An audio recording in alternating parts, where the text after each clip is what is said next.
الحمدللہ رب العالمین والصلاة والسلام علی رسولہ الکریم، اما بعد فاعوذ باللہ من الشیطان الرجیم، بسم اللہ الرحمن الرحیم۔ یا ایھا النبی اذا طلقتم النساء فطلقوهن لعدتهن واحصوا العدة واتقوا اللہ ربکم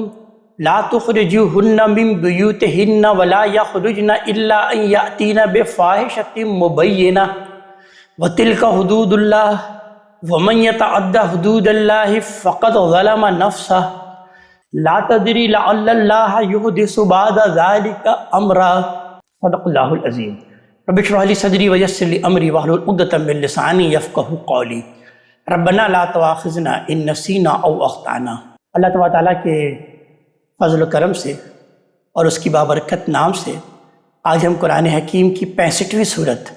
سورہ طلاق کے متعلق کا آغاز کر رہے ہیں۔ یہ اس چھٹے باب کی صورتوں کا آخری جوڑا ہے، سورہ طلاق، اور پھر اس کے بعد اس کی اگلی صورت سورہ تحریم۔ یہ دونوں صورتیں اپنے مضمون کے لحاظ سے پیر ہیں، یعنی دونوں مل کر ایک مضمون کی تکمیل کرتی ہیں۔ پہلی صورت میں بیویوں سے مفارقت اور دوسری میں بیویوں سے محبت کے موقع پر جو حدود اور قیود ایک بندہ مومن کو ملحوظ رکھنے چاہیے، ان کی وضاحت اللہ تبارک تعالیٰ نے فرمائی ہے۔ یعنی بیویوں سے نفرت اور محبت دونوں طرح کے حالات کے اندر صحیح رویہ ایک مسلمان کا کیا ہونا چاہیے، یہ بیان ہوا ہے، تاکہ کسی بے اعتدالی کی پھر گنجائش باقی نہ رہے۔ سورہ طلاق میں یہ بتایا گیا ہے کہ اگر بیوی سے کسی سبب سے نفرت پیدا ہو جائے تو اس کے معاملے میں کس طرح حدود الہی کی پابندی کا اہتمام کیا جائے، اور سورہ تحریم میں یہ واضح فرمایا ہے کہ محبت میں کس طرح اپنے آپ کو اور ان کو حدود الہی کی پابند رکھنے کی کوشش کی جائے۔ میاں بیوی کے رشتے ہی پر تمام معاشرت کی بنیاد ہے اور ہر شخص کو اس سے سابقہ پیش آتا ہے، لیکن اس رشتے کی نازک حدود و قیود کا اول تو سب کو علم ہی نہیں ہوتا، اور جن کو ہوتا بھی ہے وہ نفرت یا محبت کی ہلچل میں ان کو ٹھیک ملحوظ رکھنے میں بالکل ناکام ہو جاتے ہیں۔ کوئی سبب اگر اختلاف یا تفرقے کا پیدا ہو گیا تو وہ ایسی نفرت اور عداوت کی شکل اختیار کر لیتا ہے کہ شریعت کی تمام حدود اور احکام پس پش ڈال دیے جاتے ہیں۔ اسی طرح اگر تعلقات محبت پر قائم ہو، اور جیسا کہ ہونا ہی چاہیے، تو اللہ کے حدود اور آداب کا احترام اس محبت پر قربان کر دیا جاتا ہے۔ یہ دونوں ہی حالتیں اگر دیکھا جائے تو حدود الہی سے تجاوز اور شریعت سے انحراف کی ہیں، جن کا نتیجہ آخرت کی ہمیشہ ہمیش کی زندگی میں ناکامی ہے۔ اس وجہ سے قرآن نے دو الگ الگ صورتوں میں، سورہ طلاق اور سورہ تحریم میں تفصیل سے بتایا ہے کہ نفرت اور محبت دونوں قسم کے حالات کے اندر آدمی کا معاملہ اپنے اہل و عیال کے ساتھ صرف اندھے بہرے جذبات پر نہیں بلکہ اللہ کے حدود پر ہونا چاہیے۔ آئیے ہم سورہ طلاق کے متعلق آغاز کرتے ہیں۔ ارشاد ہوتا ہے بسم اللہ الرحمن الرحیم، یا ایھا النبی اذا طلقتم النساء، اے نبی تم لوگ اپنی بیویوں کو طلاق دو۔ یہ خطاب اگرچہ نبی کریم صلی اللہ علیہ وآلہ وسلم سے ہوا ہے، لیکن اگلے ہی لفظ میں ضمیر خطاب تم استعمال کیا گیا، جس سے واضح کر دیا گیا کہ مخاطب تمام مسلمان ہیں۔ نبی کریم صلی اللہ علیہ وسلم کو خطاب کر کے احکام دینے سے مقصود یہ ہے کہ جب اللہ کا پیغمبر بھی ان کا پابند ہے تو دوسروں کو تو ان کے معاملے میں اور بھی محتاط ہونا چاہیے۔ تو اس لیے ارشاد ہوا کہ یا ایھا النبی اذا طلقتم النساء، اے نبی تم لوگ اپنی بیویوں کو طلاق دو، تو فطلقوهن لعدتهن، تو ان کو عدت کے حساب سے طلاق دو۔ اس کے معنی یہ ہے کہ بیوی کو فوراً علیحدہ کر دینے کے لیے طلاق دینا یہ ٹھیک نہیں ہے۔ یہ جب دی جائے گی ایک متعین مدت کے پورا ہو جانے پر اور جدائی کے ارادے سے دی جائے گی۔ عدت کا لفظ اصطلاح میں اس مدت کے لیے استعمال ہوتا ہے جس میں بیوی شوہر کی طرف سے طلاق یا اس کی وفات کے بعد کسی دوسرے شخص سے نکاح نہیں کر سکتی، اور یہ مدت چونکہ مقرری اس لیے کی گئی ہے کہ عورت کے پیٹ کی صورتحال پوری طرح واضح ہو جائے۔ اس لیے ضروری ہے کہ بیوی کو اس کے پیریڈ سے فراغت کے بعد اور اس سے پھر اس زون الشو کا تعلق قائم کیے بغیر طلاق دی جائے۔ ہر مسلمان کو اس معاملے میں اس غصے کے باوجود جو اس طرح کے موقعوں پر بیویوں کے خلاف پیدا ہو جاتا ہے، اللہ تبارک تعالیٰ نے یہاں پر بیان فرمایا کہ اس کو اپنے رب سے ڈرتے رہنا چاہیے، اور ان حدود اور قیود کا جو اللہ تبارک تعالیٰ جو احکام دے رہے ہیں اس کا خاص خیال رکھنا چاہیے۔ پھر بیان ہوا وَآسُ الْعِدَّةَ، اور عدت کا زمانہ ٹھیک ٹھیک شمار کرو۔ طلاق کا معاملہ چونکہ نہایت نازک ہوتا ہے، اس سے عورت اور مرد اور ان کی اولاد اور ان کے خاندان کے لیے بہت سے قانونی مسائل پیدا ہو جاتے ہیں، اس لیے ضروری ہے کہ جب طلاق دی جائے تو اس کے وقت اور تاریخ کو اچھی طرح یاد رکھا جائے، اور یہ بھی یاد رکھا جائے کہ طلاق کے وقت عورت کی حالت کیا تھی، عدت کی ابتدا کس وقت ہوئی، یہ کب تک باقی رہے گی اور کب ختم ہو جائے گی، معاملہ گھر میں رہے یا خدا نخواستہ کسی مقدمے کی صورت میں عدالت تک پہنچ جائے تو دونوں ہی صورتوں میں اسی سے مدت متعین کیا جائے گا کہ شوہر کو رجوع کا حق کب تک ہے، اسے عورت کو گھر میں کب تک رکھنا ہے، نفقہ کب تک دینا ہے، وراثت کا فیصلہ کس وقت کے لحاظ سے کیا جائے گا، عورت اس سے کب جدا ہوگی اور کب اسے دوسرا نکاح کر لینے کا حق حاصل ہو جائے گا۔ یعنی ان سب چیزوں کا خیال کرتے ہوئے اس چیز کا فیصلہ کیا جائے۔ پھر بیان ہوا کہ واتقوا اللہ، یعنی بار بار اللہ تبارک تعالیٰ کا تقوی اختیار کرنے، اللہ تعالیٰ سے ڈرنے کا تذکرہ ہے کہ واتقوا اللہ ربکم، اور اللہ تبارک تعالیٰ ہی سے ڈرتے رہو کہ جو کہ تمہارا رب ہے، یعنی اس کی حدود کی پابندی کرتے رہو۔ لا تخرجوہن من بیوتہن، نہ انہیں ان کے گھروں سے نکالو، ولا یخرجن، اور نہ وہ خود نکلیں۔ یہ اس لیے فرمایا ہے کہ اس طرح اکٹھا رہنے کے نتیجے میں توقع ہے کہ دلوں میں تبدیلی پیدا ہو جائے، دونوں اپنے رویے کا جائزہ لیں اور ان کا اجڑتا ہوا گھر ایک مرتبہ پھر آباد ہو جائے۔ الا یاتین بفاحشۃ مبینہ، پھر اب یہ استثناء بیان ہوا کہ الا یہ کہ وہ کسی صریح بے حیائی کے مرتکب ہوں، یعنی اس ہدایت سے مستثنیٰ صرف یہ صورت ہے کہ مرد نے عورت کو طلاق ہی کسی فاحشۃ مبینہ کے ارتکاب پر دی ہوئی ہے۔ یہ لفظ عربی زبان میں زنا اور اس کے لوازم اور مقدمات کے لیے معروف ہے کہ یعنی بیوی اس طرح کے کوئی معاملات کرتی ہے، اس کا کسی سے کوئی ناجائز تعلق کسی بھی صورت میں ہے، تو اس صورت میں ظاہر ہے کہ نہ شوہر سے یہ مطالبہ کرنا جائز ہے کہ وہ ایسی عورت کو گھر میں رہنے دے، اور نہ اس سے وہ فائدہ ہی حاصل ہو سکتا ہے جس کے لیے یہ خاص ہدایت کی گئی ہے۔ تو اس لیے پھر بیان کیا گیا کہ اگر وہ کھلی بے حیائی کا ارتکاب کرتی ہے، اس طرح سے وہ کہیں انوالو ہوتی ہے، تو پھر ظاہر ہے ان حدود و قیود کی پابندی کی کوئی ضرورت نہیں ہے۔ وَتِلْكَ حدود اللہ، پھر اللہ تعالیٰ بیان فرما رہے ہیں یہ سب اللہ تبارک تعالیٰ کے حدود ہیں، اللہ کی مقرر کردہ حدودیں ہیں۔ وَمَن يَتَعَدَّ حدود اللہ، اور جو اللہ کی حدوں سے تجاوز کریں گے فقط ظلم نفسہ، وہ یاد رکھیں کہ انہوں نے اپنی ہی جان پر ظلم ڈھایا ہے۔ مطلب یہ ہے کہ اللہ کے قائم کردہ ان حدود سے جو شخص بھی آگے بڑھنے کی کوشش کرے گا وہ اللہ کا کچھ نہیں بگاڑے گا، بلکہ اپنے ہی مسائل برباد کرے گا۔ اللہ تعالیٰ نے یہ حدود اپنے کسی فائدے کے لیے قائم نہیں کیے، بندوں کی بہبود کے لیے قائم کیے ہیں، لہٰذا انہیں کوئی شخص اگر توڑتا ہے تو اپنے ہی جان پر ظلم ڈھاتا ہے۔ آگے بیان ہوا ہے ان باتوں کی حکمت کہ یہ اللہ تبارک تعالیٰ نے یہ حکم کیوں دیا، بیان ہوا کہ لا تدری، تم نہیں جانتے، لعل اللہ یحدث بعد ذلک امرا، شاید اللہ تبارک تعالیٰ اس کے بعد کوئی اور صورت پیدا کر دے، یعنی کوئی ایسی صورت پیدا کر دے کہ میاں بیوی اختلاف کے بعد دوبارہ ملاپ کے لیے پھر تیار ہو جائیں۔ یہ اس مصلحت کی طرف اشارہ ہے جس کے لیے بیان ہوا کہ لا تخرجہن من بیوتہن ولا یخرجن، کہ نہ تم انہیں گھروں سے نکالو اور نہ وہ خود نکلیں۔ یہ جو ہدایت فرمائی گئی ہے اس کے مصلحت کے تحت اس بات کو بیان کیا کہ اگر ایسا ہو تو اللہ تبارک تعالیٰ کو یہ بات بہت پسند ہے، وہ دلوں کو جوڑا ہوا اور گھروں کو آباد دیکھنا پسند کرتا ہے۔ یہ پسند نہیں کرتا کہ میاں بیوی میں ایسی ناچاقی پیدا ہو کہ دونوں ایک دوسرے سے جدا ہو جائیں، اور صرف وہی جدا نہ ہو بلکہ ان کے بچے ہوں تو وہ بھی اپنے ماں سے اور اپنے باپ سے جدا ہو جائیں۔ اس لیے بیان ہوا کہ اسی طرح طلاق دو، فَإِذَا بَلَغْنَ أَجَلَهُنَّ، پھر جب وہ اپنی عدت کے خاتمے پر پہنچ جائیں، فَأَمْسِكُوهُنَّ بِمَعْرُوفٍ، تو انہیں بھلے طریقے سے نکاح میں رکھو، اور فَارِقُوهُنَّ بِمَعْرُوفٍ، یا معروف طریقے سے بھلے طریقے سے رخصت کر دو۔ اس سے واضح ہے کہ عدت کے پورا ہونے تک شوہر کو رجوع کا حق ہے، لہذا ہدایت کی گئی ہے کہ یہ خاتمے کو پہنچ رہی ہوں تو شوہر کو فیصلہ کر لینا چاہیے کہ اسے بیوی کو روکنا ہے یا رخصت کر دینا ہے۔ دونوں ہی صورتوں میں اللہ کا حکم ہے کہ معاملہ معروف کے مطابق ہو، یعنی بھلے طریقے سے کیا جائے۔ سورہ بقرہ میں مزید وضاحت ہے کہ روکنا مقصود ہو تو یہ ہرگز ایذا پہنچانے کے لیے نہیں ہونا چاہیے، بلکہ محبت اور سازگاری کے ساتھ ازدواجی زندگی گزارنے کے لیے ہونا چاہیے، ورنہ یہ محض ظلم ہوگا جو قیامت میں اللہ کی شدید ناراضی کا باعث بنے گا۔ تو اس لیے پھر بیان ہوا کہ اور نباہ کا ارادہ ہو یا جدائی کا تو دونوں صورتوں میں وَأَشْهِدُوا ذَوَا عَدْلٍ مِّنْكُمْ، دو سقہ آدمیوں کو اپنے میں سے گواہ بنا لو۔ گواہوں کے لیے اللہ کا حکم ہے کہ گواہی دینے والوں وَأَقِیمُوا الشَّهَادَةَ لِلَّهِ، اور تم اس گواہی کو اللہ کے لیے قائم رکھو۔ اس سے مقصود یہ ہے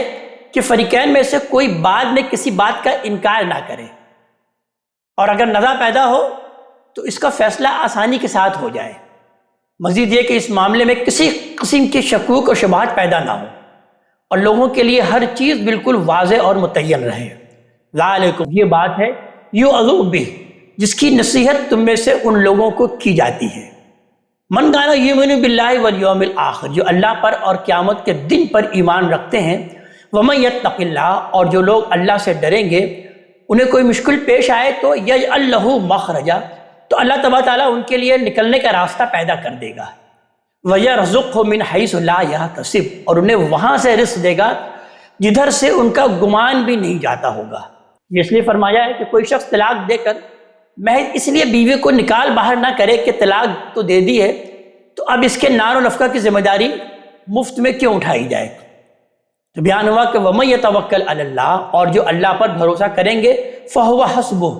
وہ ان کی دستگیری کے لیے کافی ہے۔ ان اللہ بالغ امرہ، بے شک اللہ تبارک تعالیٰ اپنے ارادے پورے کر کے رہتا ہے۔ ہاں یہ ضرور ہے کہ قد جعل اللہ لکل شیء قدرا، اللہ نے ہر چیز کے لیے ایک تقدیر مقرر کر رکھی ہے، لہذا اس کی نصرت کے ظہور کے لیے بھی ایک وقت مقرر ہوتا ہے۔ اس کے ظہور میں اگر کچھ دیر ہوتی ہے تو اس سے مقصود بندوں کے صبر کا امتحان ہوتا ہے۔ بندے کو اطمینان رکھنا چاہیے کہ اللہ نے جو وعدہ کر رکھا ہے وہ ضرور پورا کرے گا۔ اگر اس میں دیر ہو گئی تو اتنی ہی ہوگی جتنی اس کے صبر کے امتحان کے لیے ضروری ہے، اور یہ امتحان اسی کی بھلائی کے لیے ہے۔ پھر بیان ہوا آیت نمبر 4 میں کہ وَاللَّائِي یئسن مِنَ الْمَحِیضِ مِن نِسَائِکُم، اور تمہاری عورتوں میں سے جو حیض سے یعنی ان کے مخصوص ایام پیریڈ سے وہ مایوس ہو چکی ہوں، یعنی اب وہ نہیں آتا ہو انہیں، ان ارتبتم، اور ان کے بارے میں اگر تمہیں شک ہے تو فعدتہن ثلاثۃ اشہر، تو ان کی عدت پھر 3 مہینے ہوگی۔ اور واللائی لم یحضن، اور وہ بھی جنہیں حیض کی عمر کو پہنچنے کے باوجود ابھی یہ پیریڈ نہیں آیا، یعنی یہاں پر بیان ہوا ہے کہ واللائی لم یحضن، کہ جو الفاظ آئے ہیں اس کے اندر لم عربی زبان میں ہم جانتے ہیں کہ نفی جہت کے لیے آتا ہے، لہذا اس سے یہ وہ بچیاں مراد نہیں ہو سکتی جنہیں ابھی پیریڈز آنا شروع ہی نہیں ہوئے، بلکہ وہ عورتیں مراد ہوتی ہیں کہ جنہیں پیریڈز کی عمر کو پہنچنے کے باوجود نہیں آیا، یعنی اس عمر تک پہنچ گئی لیکن کسی خاص وجوہات سے یہ ابھی آنا شروع نہیں ہوا، کسی بیماری کی وجہ سے یا کسی وجہ سے، لیکن عمر کو پہنچ گئی۔ تو اس لیے یہاں جو ان تبتم کی شرط بیان ہوئی ہے وہ اصل میں ان خواتین کے لیے بیان ہوئی ہے کہ جو اس عمر تک پہنچ گئی ہیں کہ اب انہیں یہ پیریڈز آنے بند ہو گئے ہیں یا ابھی ان کا پیریڈز آنا شروع نہیں ہوا، لیکن یہ ہے کہ ان سے تعلق قائم ہو گیا ہے۔ تو تعلق قائم ہو جانے کی وجہ سے اس بات کا بھی امکان ہوتا ہے کہ شاید پریگننسی ہو جائے، تو اس لیے بیان کیا کہ اگر تمہیں پریگننسی کے بارے میں شک ہے تو پھر ان کے پیریڈز 3 ماہ ہیں، یعنی چونکہ ہم اچھی طرح یہ جانتے ہیں کہ جن سے تعلق قائم نہیں ہوا اور پھر ان کو طلاق دے دی گئی تو پھر ان کی کوئی عدت نہیں، لیکن اس صورتحال کے اندر اس بات کو بیان کیا گیا کہ جس کے ابھی پیریڈز نہیں آتے اور تم نے اگر اس سے کوئی تعلق قائم بھی کر لیا تو اب اس بات کا پورا امکان ہے کہ پریگننسی ہو سکتی ہے، تو پھر ان کی عدت 3 ماہ ہوگی۔ اور پھر مزید بیان ہوا کہ وَأُولَاتُ الْأَحْمَالِ أَجَلُهُنَّ أَن يَضَعْنَ حَمْلَهُنَّ، اور حاملہ عورتوں کی عدت یہ ہے کہ وہ اپنی حمل سے فارغ ہو جائیں، ڈیلیور کر لیں۔ پھر بیان ہوا کہ یہ اللہ تبارک تعالیٰ کی ہدایت ہے، لہذا ان کی پیروی کرو اور یاد رکھو کہ وَمَن يَتَّقِ اللَّهَ، اور جو اللہ سے ڈرے گا، يَجْعَلْ لَهُ مِنْ أَمْرِهِ يُسْرًا، اللہ تبارک تعالیٰ اس کے لیے اس کے معاملے میں سہولت پیدا کر دے گا۔ یعنی مطلقہ عورتوں کے زمانہ عدت کے قیام اور دوسرے مصارف کا بوجھ اٹھانے میں جو اللہ سے ڈرے گا، تقویٰ کے روش اختیار کرے گا، اللہ تبارک تعالیٰ اس کے لیے آسانی پیدا کرے گا۔ ذَلِكَ أَمْرُ اللَّهِ أَنزَلَهُ إِلَيْكُمْ، یہ اللہ تبارک تعالیٰ کا حکم ہے جو اس نے تمہاری طرف نازل کیا ہے۔ وَمَن يَتَّقِ اللَّهَ، اور جو اللہ سے ڈرے گا، يُكَفِّرْ عَنْهُ سَيِّئَاتِهِ، اللہ اس کے گناہ اس سے دور کر دے گا، وَيُعْظِمْ لَهُ أَجْرًا، اور اس کی نیکیوں کا اجر بڑھا دے گا۔ اور پھر مزید تاکید کی گئی آیت نمبر 6 میں کہ أَسْكِنُوهُنَّ مِنْ حَيْثُ سَكَنْتُم مِّن وُجْدِكُمْ، زمانہ عدت میں ان عورتوں کو وہی روکے رکھو، وہی رکھو جہاں اپنی حیثیت کے مطابق تم رہتے ہو۔ مطلب یہ ہے کہ عورتوں کے ساتھ رکھنے کا طریقہ ایسا نہیں ہونا چاہیے جس سے ان کی خودداری مجروح ہو، بلکہ تمام معاملات شوہر کی آمدنی کے لحاظ سے اور اس کے معیار زندگی کے مطابق ہونا چاہیے۔ یہ اس لیے فرمایا ہے کہ طلاق دے دینے کے بعد مرد اس معاملے میں بالکل بے پرواہ بھی ہو سکتے ہیں، بہت کچھ ڈل بھی ہو سکتے ہیں، اور ایسا بھی کوئی رویہ اختیار کر سکتے ہیں۔ اور پھر بیان ہوا کہ وَلَا تُضَارُّهُنَّ لِتُضَيِّقُوا عَلَيْهِنَّ، اور ان کو تنگ کرنے کے لیے ستاؤ نہیں، یعنی اس عرصے میں عورت کو کسی پہلو سے تنگ کرنے کی تدبیریں اختیار نہ کی جائیں کہ چند ہی دنوں میں پریشان ہو کر وہ شوہر کا گھر چھوڑنے کے لیے مجبور ہو جائیں۔ ان کنّا اولات حمل، اور اگر وہ حاملہ ہو، فَأَنفِقُوا عَلَيْهِنَّ حَتَّى يَضَعْنَ حَمْلَهُنَّ، تو ان پر اس وقت تک خرچ کرتے رہو جب تک کہ وہ ڈیلیور نہ کر لیں، اس سے فارغ نہ ہو جائیں۔ اور فَإِنْ أَرْضَعْنَ لَكُمْ، پھر اگر وہ تمہارے بچے کو تمہارے لیے دودھ پلائیں تو فَآتُوهُنَّ أُجُورَهُنَّ، تو ان کو ان کا معاوضہ دو، وَأْتَمِرُوا بَيْنَكُمْ بِمَعْرُوف، اور یہ معاملہ دستور کے مطابق باہم مشورے سے طے کر لو۔ وَإِنْ تَعَسَّرْتُمْ فَسَتُرْضِعُ لَهُ أُخْرَىٰ، اور اگر تم کوئی زحمت محسوس کرو تو بچے کو کوئی دوسری عورت دودھ پلائے گی۔ مطلب یہ ہے کہ کسی کو اس کی مرضی کے خلاف مجبور نہیں کیا جا سکتا، یعنی وہ اگر دودھ نہیں پلانا چاہتی تو اس پر زبردستی نہیں ہے، مجبور نہیں کیا جا سکتا۔ اس طرح کے تمام معاملات باہمی رضامندی کے ساتھ اور مفاہمت کے جذبے سے طے ہونے چاہیے۔ ایسا نہ ہو سکے تو بہتر یہی ہے کہ پھر کوئی دوسرا بندوبست اس کے دودھ پلانے کا کیا جائے۔ لَيُنْفِقْ ذُو سَعَةٍ مِّن سَعَةٍ، تم میں سے جو خوشحال ہو وہ اپنی حیثیت کے مطابق خرچ کرے۔ وَمَنْ قُدِرَ عَلَيْهِ رِزْقُهُ، اور جس کو نپاتلا ہی ملا ہے رزق، فَلْيُنْفِقْ مِمَّا آتَاهُ اللَّهُ، وہ اسی میں سے خرچ کرے جو اللہ نے اسے دیا ہے۔ لَا يُكَلِّفُ اللَّهُ نَفْسًا إِلَّا مَا آتَاهَا، اللہ نے جس کو جتنا دیا ہے اس سے زیادہ کا وہ اس پر بوجھ نہیں ڈالتا، تو اس لیے تم مطمئن رہو۔ سَيَجْعَلُ اللَّهُ بَعْدَ عُسْرٍ يُسْرًا، اللہ تنگدستی کے بعد جلد کشادگی بھی عطا فرمائے گا۔ یعنی یہ بڑی بشارت ہے۔ اس کے معنی یہ ہے کہ جو لوگ غربت اور احتیاج کے باوجود اللہ کی خوشنودی کے لیے ایثار کرتے ہیں، اللہ ان کے رزق میں برکت دیتا ہے اور تنگدستی کے بعد فراغی بھی عطا فرماتا ہے۔ تاہم اس کے لیے ضروری ہے کہ آدمی صبر سے کام لے اور ہر حال میں اللہ کی حدود کو قائم رکھنے کا اہتمام کرے۔ تو یہاں تک اللہ تبارک تعالیٰ نے طلاق کے طریقے کو بیان کیا۔ مختصراً اگر ہم یہ سمجھ لیں کہ طلاق دینے کا صحیح طریقہ کیا ہے، کہ جو کہ ہم نے اس سے پہلے سورہ بقرہ میں بھی پڑھا، اس کے اندر بھی اس کے کچھ احکامات بیان ہوئے، اور یہاں پر بھی اللہ تبارک تعالیٰ نے طلاق کے قوانین کو بیان کیا۔ تو در حقیقت یہ ہے کہ ایک شخص جب اپنی بیوی کو طلاق دینے کا ارادہ کرے تو وہ طلاق دیتے وقت ایک تو طلاق ارادے سے دینی چاہیے، سوچ سمجھ کر فیصلہ اس کا کرنا چاہیے۔ اچانک غصے میں آ کر طلاق دینا یہ کوئی مناسب عمل نہیں۔ تو لہٰذا اگر اس نے جدائی کا ارادہ ہی کر لیا ہے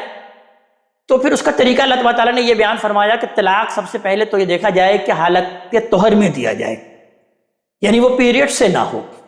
اور پھر اس حالت طہر میں دیا جائے کہ اس طہر کی حالت میں اس نے تعلق بھی قائم نہ کیا ہو۔ اگر تو اس نے اس حالت طہر میں تعلق کو قائم کر لیا ہے تو پھر اب وہ انتظار کرے کہ وہ اس کا یہ حالت طہر ختم ہو اور اس کے مینسس پیریڈ شروع ہو، اور پھر وہ جب وہ ختم ہو اور دوبارہ حالت طہر میں آ جائے تو پھر طلاق دے۔ اور پھر اس کے بعد اس کی عدت کا وقت جو ہے وہ پھر 3 پیریڈز ہیں۔ ان 3 مہینوں میں، ان 3 پیریڈز کے دوران اس کو یہ اختیار حاصل ہے کہ وہ رجوع کر سکتا ہے، اپنا فیصلہ واپس لے سکتا ہے۔ اس دوران بیوی کو بھی اپنے گھر سے جدا نہ کرے اور وہ خود بھی وہ یہاں سے نکلنے کی کوشش نہ کرے بلکہ اپنے شوہر کے ساتھ ہی رہے، تاکہ اگر کوئی موافقت کی صورت پیدا ہو جائے، اللہ تبارک تعالیٰ یہی چاہتے ہیں کہ یہ گھر بسا رہے، یہ گھر جڑا رہے، موافقت کی کوئی نہ کوئی ترتیب اور کوئی نہ کوئی صورت پیدا ہو جائے۔ تو اس لیے اس کے لیے 3 مہینے کا یہ وقت ہے کہ 3 مہینہ میں اگر وہ رجوع کا ارادہ کر لیتا ہے اور رجوع کر لے تو پھر ٹھیک ہے، وہ پھر طلاق نل اینڈ وائڈ ہو جائے گی اور وہ رجوع کر سکتا ہے۔ لیکن اگر وہ 3 مہینے کا پیریڈ گزر گیا، یعنی 3 مینسس پیریڈ گزر گئے، عدت کا وقت گزر گیا، تو اب بیوی بھی آزاد ہے، شوہر بھی آزاد ہے۔ اب وہ دونوں اگر آپس میں ملنا چاہتے ہیں تو نکاح کے ذریعے مل سکتے ہیں، یعنی دونوں پھر نکاح کر لیں اور نکاح کے ذریعے دوبارہ سے اپنی زندگی گزار سکتے ہیں۔ اس طرح سے شوہر کو اختیار ہے کہ وہ یہ عمل اپنی بیوی کے ایک لائف میں، ایک زندگی میں 2 مرتبہ کر سکتا ہے۔ اسی بات کو بیان ہوا ہے کہ الطلاق مرتان، کہ 2 مرتبہ وہ یہ حرکت کر سکتا ہے کہ وہ طلاق دے اور پھر رجوع کر لے، اور یا یہ ہے کہ وہ پیریڈز ختم ہو جائیں تو وہ دوبارہ نکاح کر لے۔ لیکن اگر 2 مرتبہ سے زیادہ تیسری مرتبہ یہ معاملہ ہو جائے تو پھر اب اس کے لیے، اب اس کی بیوی اس پر کوئی حلال نہیں ہے، اب اس کے لیے جائز نہیں ہے۔ 3 مرتبہ بھی ہو گیا تو اب در حقیقت اصلاً اس کو حکم تو یہی ہے کہ اب دونوں میں جدائی ہو جانی چاہیے، یعنی اب دوبارہ ملنے کی کوئی کوشش نہیں کرنی چاہیے جب یہ عمل اس سے 3 مرتبہ سرزد ہو چکا۔ ہاں، ایک صورت پھر سورہ بقرہ کے اندر بیان کر دی گئی کہ وہ عورت اپنی زندگی گزارنے کے لیے کہیں اور نکاح کرے، یعنی کوئی حلالہ کی نیت سے نہیں، بلکہ یہ ہے کہ اب وہ کسی اور سے نکاح کر رہی ہے اپنی لائف گزارنے کے لیے، اور اتفاقاً اس سے بھی طلاق ہو گئی، اتفاقاً، یا اس شوہر کا انتقال ہو گیا، جیسے میں نے بتایا کوئی پری پلان نہیں بلکہ اتفاقاً اس سے بھی طلاق ہو گئی یا اس کے شوہر کا انتقال ہو گیا، تو پھر یہ ہے کہ اب یہ صورت بن سکتی ہے کہ وہ اپنے سابقہ شوہر سے وہ دوبارہ نکاح کر لے۔ تو یہ ہے وہ طلاق کا طریقہ۔ اس طریقے سے ہی در حقیقت طلاق دینا چاہیے، جس کے قرآن حکیم ہمیں زور بھی دیتا ہے اور تعلیم دیتا ہے۔ اس لیے پھر یہ بیان ہوا کہ یہ اللہ کی حدود ہیں، ان سے روگردانی کرو گے تو یاد رکھو کہ تم سے پہلے وَكَأَيٍّ مِّن قَرْيَةٍ أَتَتْ عَنْ أَمْرِ رَبِّهَا وَرُسُلِهِ، کتنی بستیاں ایسی ہوئی ہیں جنہوں نے اپنے رب اور اس کے رسولوں کے حکم سے سرتابی کی۔ فَحَاسَبْنَاهَا حِسَابًا شَدِيدًا، تو ہم نے ان سے سخت محاسبہ کیا۔ وَعَذَّبْنَاهَا عَذَابًا نُكْرًا، اور انہیں بڑی ہولناک سزا دی۔ فَذَاقَتْ وَبَالَ أَمْرِهَا، تو انہوں نے اپنے کیے کا مزہ چکھ لیا۔ وَكَانَ عَاقِبَةُ أَمْرِهَا خُسْرًا، اور ان کا انجام کار محرومی ہوا۔ یہ در حقیقت ان قوموں کی طرف اشارہ ہے جن کے لیے دنیا ہی میں دنونت، جزا و سزا کا ظہور ہوا ہے۔ قرآن میں ان کے سرگزشتے کئی مقامات پر اللہ تبارک تعالیٰ نے سنائی ہیں اور ہم پڑھ کے آئے ہیں۔ تو اس لیے بیان ہوا اعد اللہ لہم عذابا شدیدا، اللہ نے آخرت میں ان کے لیے ایک سخت عذاب تیار کر رکھا ہے۔ تو فاتقوا اللہ یا اولی الالباب، اس لیے اللہ ہی سے ڈرو، اللہ ہی کا تقوی اختیار کرو، اے عقل والو، اے ہوش مندو۔ الذین آمنوا، وہ جو کہ ایمان لے کر آئے ہیں، یعنی اس سے معلوم ہوا کہ عقل اور ایمان میں لازم اور ملزوم کا رشتہ ہے۔ آدمی اگر عاقل ہے تو لازماً وہ ایمان لائے گا، اور ایمان نہیں رکھتا تو یقیناً اس کے عقل میں کوئی نہ کوئی فتور ہے، اور وہ جذبات اور خواہشات اور تعصبات سے اس کی عقل مغلوب ہو چکی ہے۔ تو اللہ تعالیٰ بیان فرما رہے ہیں قد انزل اللہ علیکم ذکرا، اللہ نے تمہاری طرف ایک ذکر، ایک یاد دہانی نازل کر دی ہے، اور وہ کیا ہے؟ رسولا یتلو علیکم آیات اللہ مبینات، ایک ایسا پیغمبر جو تمہیں اللہ کی آیتیں سناتا ہے جو ہر چیز کو واضح کر دینے والی ہے۔ یہ یعنی اسی الذکر، یاد دہانی کا بدل ہے، اور یعنی اس سے مراد در حقیقت یاد دہانی سے یہ قرآن ہے۔ یہ قرآن اور پیغمبر ایک ہی حقیقت کے 2 نام ہیں۔ یہ اسلوب اس لیے اختیار کیا ہے کہ پیغمبر قرآن کے ذریعے سے یاد دہانی کرتے تھے، اور قرآن پیغمبر ہی کی زبان سے لوگوں تک پہنچتا تھا۔ اسے یاد دہانی کے لفظ سے کیوں تعبیر کیا؟ اس لیے کہ یہ انسانی فطرت کے تمام کانسیکوینسز، اس کے مضمرات کی یاد دہانی کراتا ہے۔ پھر اللہ تعالیٰ نے خلق کی رہنمائی کے لیے جو ہدایات بھیجی اور جن کو قومیں فراموش کرتی رہیں، ان کی بھی یاد دہانی کرتا ہے یہ قرآن حکیم۔ رسولوں کی تکذیب کرنے والوں اور ان پر ایمان لانے والوں کے ساتھ اللہ تبارک تعالیٰ نے جو معاملہ کیا ہے اس کی بھی یہ یاد دہانی کراتا ہے، اور سب سے بڑھ کر اس جزا اور سزا آخرت کے دن کی یاد دہانی کرتا ہے کہ جس کا ایک معین دن ہے، اور اس زندگی کے بعد لازماً ظہور میں وہ دن آنے والا ہے جو در حقیقت اس دنیا کی غایت اور اس کی نہایت ہے۔ تو لیخرج الذین آمنوا وعملوا الصالحات من الظلمات الی النور، تاکہ ان لوگوں کو اندھیروں سے نکال کر روشنی میں لے آئے جو ایمان لائے اور انہوں نے اچھے عمل کیے۔ ومن یؤمن باللہ ویعمل صالحا، اور جو اللہ پر ایمان لائے اور اچھا عمل کرے ان سے اللہ کا وعدہ ہے کہ یدخلہ جنات تجری من تحتها الانہار، انہیں وہ ایسے باغات میں داخل کرے گا جن کے نیچے نہریں بہتی ہوں گی، خالدین فیہا ابدا، وہ ان میں ہمیشہ ہمیش رہیں گے۔ قد احسن اللہ لہ رزقا، اللہ نے ان کے لیے بہترین رزق، بہترین روزی کا اہتمام کر رکھا ہے۔ اور پھر بیان ہوا کہ اللہ الذی خلق سبع سماوات، اللہ ہی تبارک تعالیٰ وہ ہستی ہے کہ جس نے 7 آسمان بنائے، ومن الارض مثلہن، اور انہی کے مانند زمین بھی، یعنی آسمان جو تمہیں نظر آتا ہے اس جیسے 6 اور بنائے ہیں، اور اسی طرح ہر آسمان کے ساتھ الگ الگ زمینیں بھی بنائی ہیں جن کے لیے ظاہر ہے کہ اپنے قوانین اور اپنے مخلوقات الگ الگ ہی ہوں گی۔ یتنزل الامر بینہن، اس کے احکام ان کے درمیان نازل ہوتے رہتے ہیں۔ لِتَعْلَمُوا أَنَّ اللَّهَ عَلَىٰ كُلِّ شَيْءٍ قدیر، اور یہ اس لیے بتا دیا ہے کہ تم جان لو کہ اللہ ہر چیز پر قدرت رکھتا ہے۔ وَأَنَّ اللَّهَ قَدْ أَحَاطَ بِكُلِّ شَيْءٍ عِلْمًا، اور جان لو کہ اللہ تبارک تعالیٰ کا علم ہر چیز کا احاطہ کیے ہوئے ہے۔ اس آیت پر سورہ مبارکہ اپنے اختتام کو پہنچتی ہے۔ اللہ تبارک تعالیٰ ہمیں اپنے کلام کا فہم عطا فرمائے اور عمل کی توفیق عطا فرمائے۔ اقول قولی ھذا واستغفر اللہ لی ولکم ولسائر المسلمین والمسلمات۔